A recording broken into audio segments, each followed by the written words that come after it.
Magandang gabi, Sani. Ano ba ang magiging kapalaran ng Democrats sa US Congress?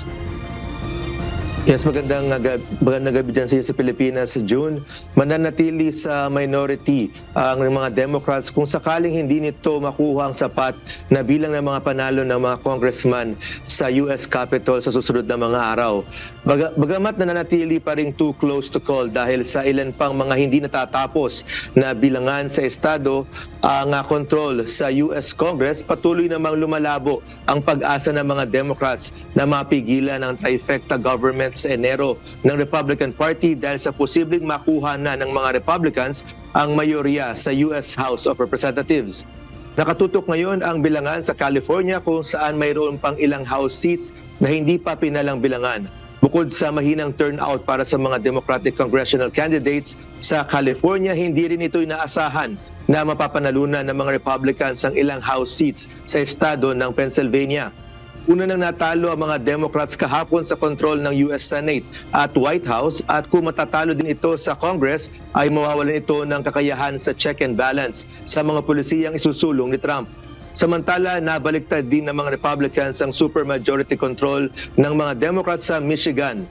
Nakuha ng mga Republicans ang isa sa mga state legislature ng estado, habang naging tie naman ang dalawang partido sa House Assembly ng estado ng Minnesota. Sa 11 estadong nagkaroon ng halalan kahapon para sa pagka-gobernador, tanging 3 lamang ang nakuha ng mga Democrats. Mayroon na ngayong 27 Republican governors at 23 na Democratic governors.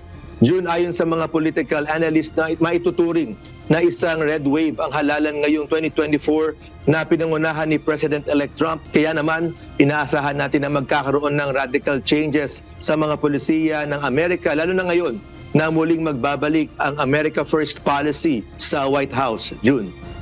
Oo, Sani, katulad nga ni Vice President-elect J.D. Vance na nabago ang pananaw, dating kritiko ni Donald Trump, naging masugid naman ngayon na taga-suporta o taga-pagtanggol ni President-elect Donald Trump. Bakit nagkaroon din ng parang tila bagong pananaw ngayon ng mga Amerikano dyan sa US? Na napukaw ba ang kanilang atensyon sa mga Republicans dahil sa mga anong significant na mga factor, Sani? June, sa mga lumabas na exit polls sa mga nakaraang oras dito sa Amerika, matapos ang halalan, marami sa mga Amerikano ang nakakita ng sagot sa kanilang katanungan. Unang-una na, June, ang mensahe ni President-elect Donald Trump patungkol sa ekonomiya na mataas pa rin ang bilihin dito sa Amerika. Ganon din, June, ang balita na inihahayag ng bagong Pangulo ng Amerika na mataas din ang crime rate sa kabuuan ng Amerika. Itong mga mensahe na ito na polisiyang nais niyang isulong para mapaunlad ng muli ang bansa ay nag-resonate, June.